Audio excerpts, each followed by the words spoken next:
want to do a video on how to protect a Tasmanian tree fern if you live in a similar climate zone like I do, which is zone 8B.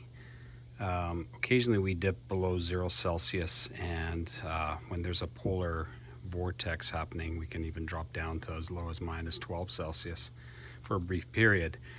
But I generally would like to protect these tree ferns ahead of that, and we're expecting some minus 1 Celsius temperature coming up next week, so I thought, well, why not do it right now?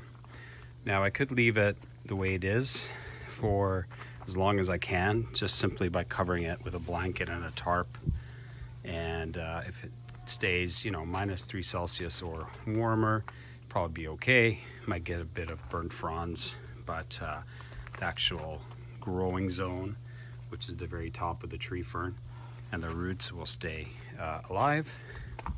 But I have seen a client of mine wrapping these for over 30 years, and he has some tall ones, like 15 feet some of them are, and he's had a lot of success wrapping them every year, and they come back just fine in the spring, so why not do it? So anyways, I have some different materials here I'll be using to protect this tree fern, including some burlap, some bubble wrap, and some tarp bags. Basically these are used for, you know, picking up green waste, but if you turn them upside down, they make good little covers for your tree fern. Now, depending on how big your tree fern is, you might have to get bigger ones, or you can just use a big plastic bag or a tarp to cover it, and of course some twine. So I'm going to start by getting some leaves and putting them all around the base of this tree fern. So this one is in a container, so it's going to need more protection than one that would be in the ground, because in a container the roots can actually get damaged from freezing if you don't protect the soil. So step one is cutting all these fronds off, and take special note when you cut the very top fronds. I leave about 3 to 4 inches of the petiole, so it's going to provide some support for the structure that will go over it, because we're going to be building a bit of a nest in there of insulating material. So this is the end result of the pruning of the fronds. I left about 3 to 4 inches of petiole there that will provide support for the nest of insulating material. I also have a smaller tree fern here, and I hacked back all the fronds on that, and I'm going to keep the fronds to actually insulate this fern with. So step number one, I also have some leaves here, and I'm going to pile them all around in this container. Again, that will help insulate the ground from freezing. And then step two will be putting some insulating material in here to fill up this void and protect all these new fern fronts, starts to the fern that are going to be coming up in the springtime. Okay, so I've used the fern fronds to place flat along the soil, and I've also covered the smaller tree fern with them. And in the bigger tree fern, I've used all the little fronds I took off the small tree fern, and I piled them in this void I created to provide some insulation for where the new growth comes up in the spring. Now we're going to wrap it with some burlap. Okay, so I'm just wrapping the burlap from the very base of the tree fern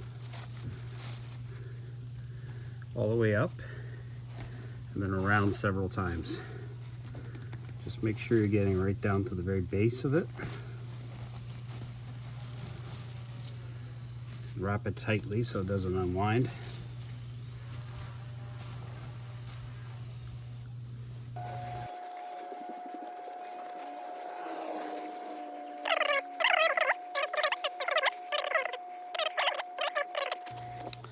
Okay, so that's the burlap wrapped around the tree fern, and I wrapped it up nice and high over this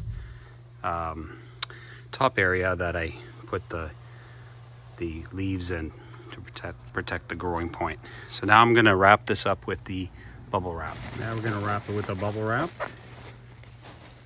and again we're going to do several layers around it.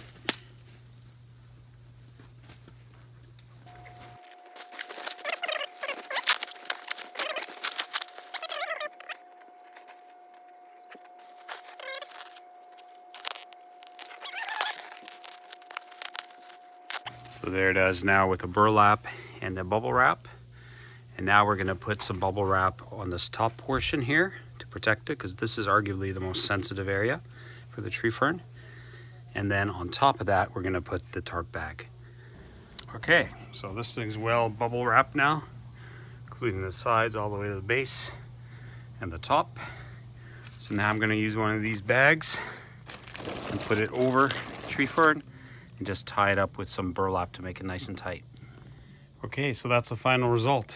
So I put the tarp bag over top and I tied it with some string, and I piled a whole bunch of leaves around the base of this tree fern over top of the tree fern fronds that I put at the base.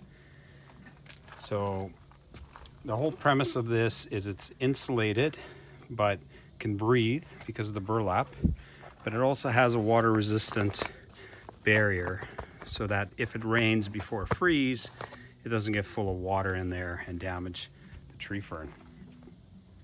So it's going to be like this till spring, till there's no danger of frost, and then I can unwrap all this, and then I'll update you guys when that happens, and we'll see if this thing's still alive and pushing out some new fronds.